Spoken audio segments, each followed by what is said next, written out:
welcome to Canucks This Week, brought to you as always by Paragon Roofing BC. ParagonRoofingBC.ca for all your roofing needs. You know what? You might want to fortify your roof to squeeze some extra assets under the roof, Patrick. These things always, not that they come out of the blue. You've been quite forthcoming all season that the Canucks were looking to move things around and add a couple pieces they feel that are needed at this point. How surprised were you at the name that came in, the team they dealt with, and what went out? Not that surprised in the end. I mean, it was certainly a name we knew, a player we knew they were interested in. It wasn't an accident Elias Lindholm was being discussed as much as he had been. A player with a lot of attributes that this management group, and I think this coach especially, were very interested in.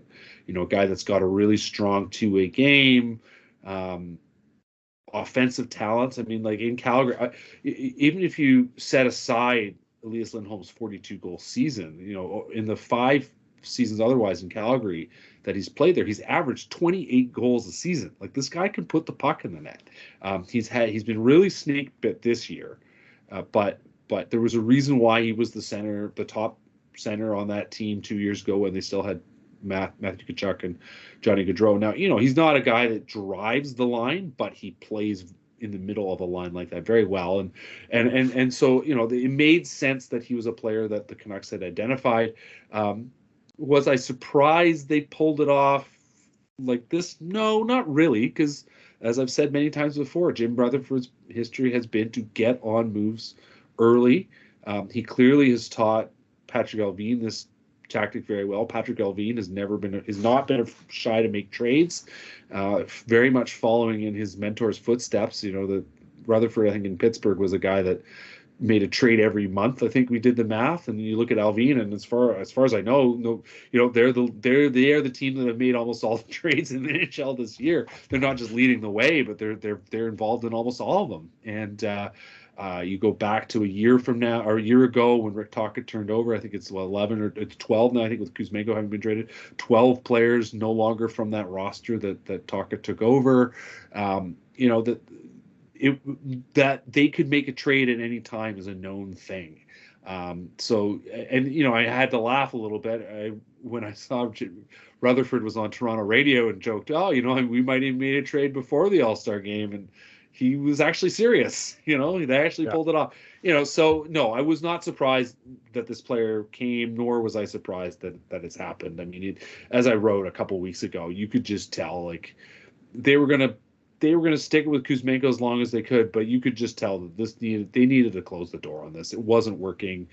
He had a great season last year, was super fun, but just the evolution of the team, the steps it's taken forward, the way he plays, just his instinctual nature, it just didn't fit with what was going on here anymore. So it's not a surprise. I mean, Dan Milstein saying on Donnie and Dolly this morning, they've been talking about this since the weekend. So it's not a surprise that this move happened in any way, really. You know, this is one of those ones where you sort of laugh, because if you look at social media, which I would advocate no one ever does, but you get the Canucks got fleeced. Man, did the Flames get hosed? It just, you know, people are looking at this. I mean, and I think in Calgary they seem really excited at what they got, and in Vancouver they seem really excited at what they got too. So, worst case scenario, he doesn't re-sign here, and you've given up a bunch of prospects. Let's say you go out in the first round. Worth it to swing for the fence? Best case scenario, he does re-sign here. Those picks and prospects end up being nothing for Calgary, and you win a round or two, or maybe, I'm not even going to say it because I get blamed for jinxing the Canucks historically, going back back to the late 90s when we would do some foolishness. But like, what do you... And I know the truth is going to lie somewhere in the middle there, but is there a risk with how much they gave up? Well, you have to remember, first of all, if you are trying to win the Stanley Cup, that has to be your focus. You need to, in a trade like this, the question becomes who got the best player. Canucks got the best player. There's just absolutely no doubt about that. It gets them closer to being a truly top contending team. This is a team that, you know, is top of the NHL, but no one I think responsibly says that they are the leading contender for the Stanley Cup right now. They said they're certainly a team that's now, I would say, in the mix. But you think about where they were last weekend when we were discussing this or last week when we were discussing the similar question. They broke up the Lotto line, right? The Miller, Besser line, whoever's been on the wing, and right now it's Pius Suter, but that line has been highly effective this season. That's been a solid piece for them. Elias Pettersson as a player has been highly effective. His line had not been. Kuzmenko and Mikheyev, I mean, Kuzmenko hadn't scored since before Christmas. It had been longer than that for Mikheyev. He was just dragging two wingers around the ice. So, you knew that was not a thing you would want to go into the playoffs with. You needed at least one more guy. You go way back to 2006, Jim Rutherford for Stanley Cup, and this is the point we're going to hammer probably every week until they end up making another move. But the first lesson from Rutherford in trying to win the Stanley Cup, and that year he did, was get ahead of things. So he added Doug Weight in January. But at the deadline, he still made another move and was able to add Mark Recchi. And out of that, essentially created a whole new second line. And certainly the Canucks have two solid top lines now. I don't know if they'll actually be able to add another guy to all that. But if you are trying to make yourself into the leading Stanley Cup contender, these are the kinds of trades you have to make. The cost, it is worth understanding the cost in this. I mean, that first round pick is going to be like 30th. I mean, if they win the Stanley Cup, it'll be 32nd, right? That'll be it. That player, given how the draft goes now, is going to be an NHL player. He's not going to be a star. He'll be a very useful player, almost certainly, but he's not going to be a star. So you're moving on from the potential of at least adding a depth player. All right, but that players can be found in lots of ways. You do have to. You can't. You need to hit home runs on guys like Dakota Joshua, obviously, but you still need to be smart in who you sign. You're not going to hit home run every time out, but you need to try to take those cuts on free agents and whatnot, because you are making moves like this. The fourth round pick, I mean, I'm going to be serious. Fourth round picks are almost nothing anymore. Holding up unicorns like Adam Fox is not realistic. Like, the best players come in the first two rounds. There's still a few guys that come into the third rounds, and there's very little now that comes out of the fourth, fifth, sixth, seventh rounds. Think back to that project you had me do last year, looking at the Canucks draft record from 2014 to 2019, right? Like, it was amazing as we moved towards 2019, realizing one of the questions you asked me to ask at that point was, who else could they have picked? And by the time we got to 2018, 2019, once we got to round 5, 6, 7, there were just simply no alternatives because there's no players making it. So, you know what? Fourth round pick, nothing to, which is conditional, and it's nothing to sleep about. Hunter Brzkevich, like, he's having a great season. There's absolutely no doubt that he has built himself into a solid prospect. He was a third round pick. People thought maybe he could have been a second round pick. A player with some talents. But a player who still, when you talk to people, most people say projects as most likely like a Travis Dermott type defender, which is fine. You need those guys to fill out your roster, but there's very little to say that he is going to truly be a elite offensive talent. Yoni Yermo, nice kid, great, fun to watch in practice, but as a colleague said, fun to watch in practice, but then you put him in an actual game and he gets lost. He's not going to make it. So, there are every part of this trade, obviously, like I said, that first round pick, you really don't know what's going to be. Brzkevich could turn into something big. Likely won't. You got to pay, in the end, you're paying for this team, and that first round pick and Brzkevich, like, they were 4 years away from being NHLers, right? So, yeah. It sounds perhaps a bit cavalier, but that's the what you're doing now to make the 2024 Vancouver Canucks. It's what, fine. That's 2028 Vancouver Canucks' problem. That's not my problem now, and it's not cavalier, Patrick. And I know what you're saying. I mean, you talk of those prospects. There's always ways to pick up players like that, right? And unfortunately, I think that over the last decade, what we've seen largely in Vancouver is that people were cherishing fourth and fifth round picks, thinking, well, one of these is going to pay off, right? This obsession with picks. And then it's got to be somewhere in the middle because, we've talked about this team maybe going after the wrong big splashes. I think, I think this was a great deal for the Canucks, and it's great to see an aggressive front office that is going after players they feel will, as you said, if you want to win the Stanley Cup, they're going after players they feel will help them do that, not just chasing a big name that comes at a big cost. So I guess if there is a fear, though, if you put this on top of what had happened in the Benning years, that there's not a lot of quality in the system. I mean, you look at Podkolzin's a little, you can maybe quibble with his development a little bit, although Höglander is the second rounder that year, is probably better than you thought he might be. But, JT Miller, obviously, if in Ekman Larson, and now is another first round pick gone. If 3-4 years from now you haven't got over the hump, and now you haven't been able to, you don't have those guys in the pipeline to come forward, is that a concern at all? I realize you have to swing for the fences, but I'm just playing devil's advocate here. Is there a scenario where not having, X amount of first round picks in X amount of years can hurt them 4 or 5 years down the line if they don't get over the hump here? Well, I mean, I guess I'd point to another sport you love, and you look at how football approaches things, right? Like there's a strong understanding of pick value and how you structure all your moves. That the smartest teams are the ones who understand that, okay, we've given away this, we've added all this. How do we recoup what we've got given away? And I think hockey is still, I would say, it's still far behind football in understanding that. Certainly, Jim Benning was not in his toolkit. Just the idea of what how much value you should ascribe to any particular player or piece or what you're trying to get. Like, what are you trying to do? Is there a big math formula in all this? This front office clearly has a better understanding of that. You look just the way this trade happened and the timing of it and what its purpose is, and you can compare, as you've already mentioned, the Oliver Ekman-Larsson deal. Like that OEL deal was about making the team good enough to make the playoffs. It was a huge trade. It involved a lot of moving parts, giving up a lot of draft capital, like not a late first round pick, but like Dylan Guenther is going to be a very, very good NHL player, a player that would be useful to this Canucks team. Obviously, they did get Connor Garland in that trade, and Connor Garland is now a key player on this Canucks team. But the sort of the costs you paid elsewhere, they moved some lower draft picks to get that whole thing work.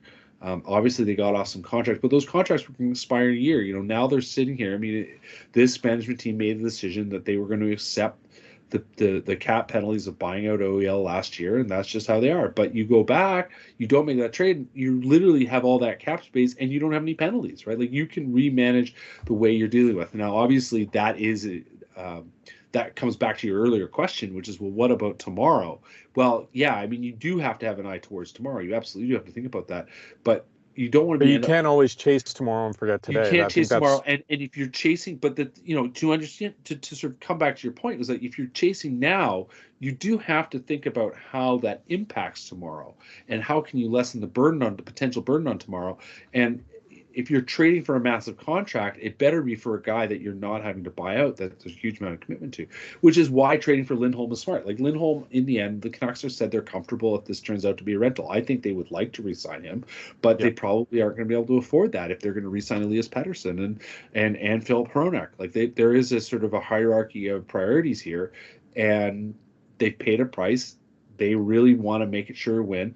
And this goes back to, I think, a discussion we had last week, which was, I think it goes back to several discussions I've had with Rutherford, which is that you cannot allow fear of losing from preventing you of trying to win, right? Like that the point is almost everybody loses, right? All these teams making these moves, almost all of them are going to lose. Only one of them is going to win. That's not terribly deep and insightful. That's just how it is, right? And so that fear of losing, that fear of the fact that 31 out of 32 teams are going to fail, right? That most of you, and you are almost certainly going to fail. That there is a 1/32nd chance that you're going to win the Stanley Cup.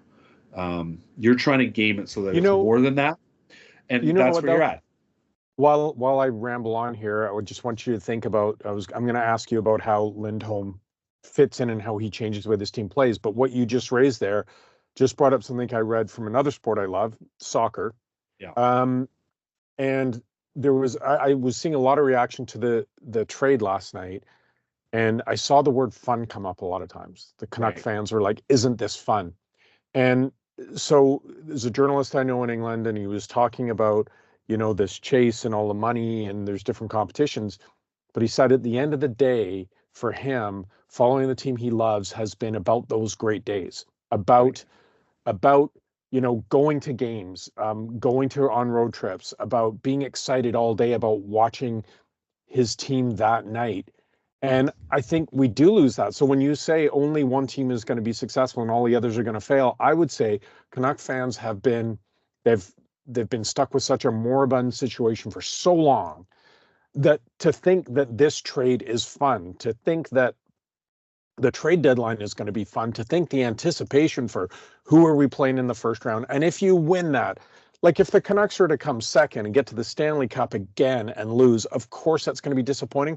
But I still think that there's value in that fun that fans have along the way. The fact that they're engaged, the fact that they're like, okay, it's May, the weather's great, I'm going to have everyone over for a barbecue, and then we're going to watch the game tonight. That hasn't existed for nearly a decade now, and I think Yeah.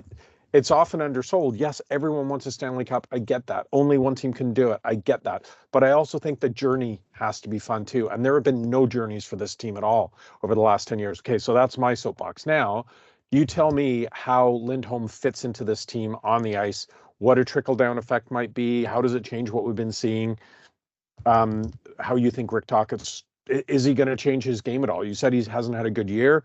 Do you expect Tocchet will be able to change that? Yeah, I think so. I think I looked at a few things. First of all, you have to go and look and understand why he had so much success in 21-22 with Johnny Gaudreau and Matthew Tkachuk. Like that line was one of the best lines in hockey. And while he wasn't the driver of that line, he was not out of his element, right? Like this is a player, as I said, who can finish. He knows how to put the puck in the net. So he's got the talent to make that all happen. He's been incredibly unlucky this year in his finishing. He was assigned a bit more of a defensive role, but I mean the whole Flames team has been bad.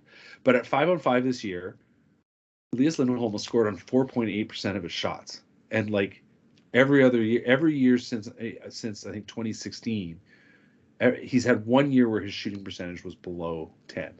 Right, like he's a guy that puts the puck into that, and he is at least half of what he usually is. So there's some bad luck in there. He had like the rest of his team, he had a tough start to the season.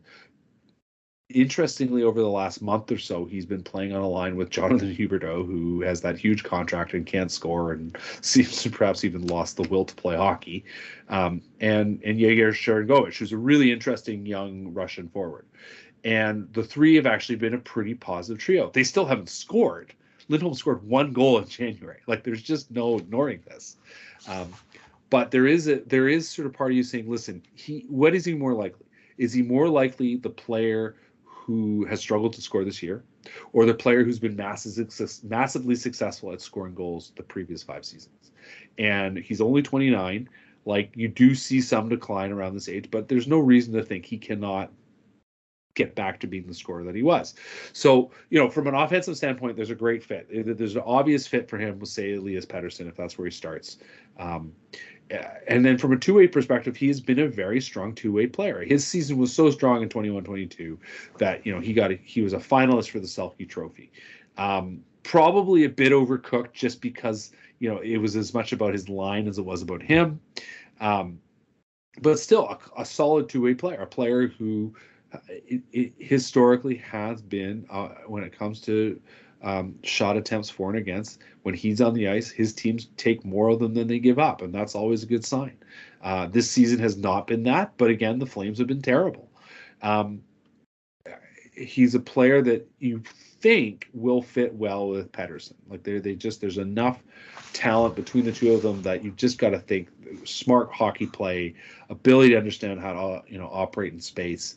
You've just got to think that that's going to work really well.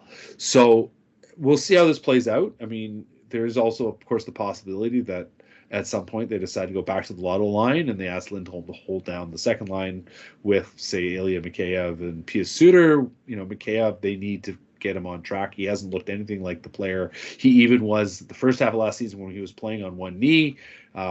ACL injuries do take a long time to come back from. He hasn't looked like that. They need to find a way to get him on track. But yeah, so you put together him and Suter, and that's a very handy secondary scoring line.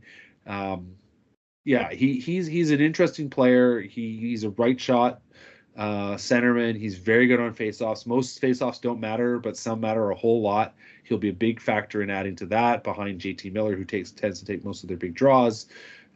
He just adds a lot to this lineup. It is that case of that you want to add to the top of your lineup and push guys down. Obviously, he's replacing Kuzmenko in that regard, so he's not necessarily pushing anybody further down the lineup, but he will help some other players, play less pressure roles. He might take some of the pressure off Miller. He might take some of the pressure off Pettersson. Obviously, both those two players are having fantastic seasons, but he's a player that's going to rightly fit that top scoring line mix, and it's a great trade. It's a great pickup for the Canucks as they try to win the Stanley Cup. Last question: what's your sense of what's left to do for this team? I know we still have, I think March 8th is the trading deadline. Do you sense another swing for the fences move? Do you sense a minor move? Do you sense some kind of standing pat? I know Tanev's name was swirling around everywhere last night, and then people sort of agreeing that it's there might be a separate deal there. Don't know whether that's off the table. Certainly nothing has been hinted at today. But do you see another significant move or minor tweak, or this is it? Well, we can go with the pattern of what Jim Rutherford has done as an NHL manager, and he's always chased Pittsburgh, both their Stanley Cup seasons 16-17. He's been a guy that has chased after depth defensemen. And the pursuit of Tanev makes sense. He's a player that knows Vancouver well, whose style I think certainly fits with what Rick Tocchet's looking for. So that kind of player, absolutely, I think they will continue to pursue it. Whether it's Tanev or not, we'll see. Certainly, there was some possibility. I think as they were discussing the trade over the past few days, I think there was an element of Tanev possibly in the mix. Obviously, didn't happen. But I think they're still hoping to find a way to make it happen. I'm not sure how they do, but that's certainly someone they look for. I still think they'll try to find another forward, probably a depth forward, just to add to the mix. And I don't think they're by any shape or measure. I don't think they're done. I think they're going to make some more moves. I think it's also really interesting, that we can try and connect the dots all we want, but let's see where teams are in a month, right? We always know that teams they'll like Calgary. I mean, Calgary are clearly selling. That's what Go back to the Zadorov deal, right? So we still there's a lot of rocks to be unturned yet. It's going to be fun all along. So thanks for your time, Patrick. Thanks to Paragon Roofing, ParagonRoofingBC.ca for all your roofing needs, commercial, residential, whatever you need. Sign up for our Canuck Report. You'll get everything that we do on the Canucks, and we've been doing a lot. I've been really impressed with you guys have been cranking out. Readership numbers have been great. Obviously, people can't consume enough Canuck stuff, so sign up for that. It'll get newsletter will get delivered to you every week. So thanks everyone, and we will talk to you after the All-Star game weekend. It's a weekend, Paul.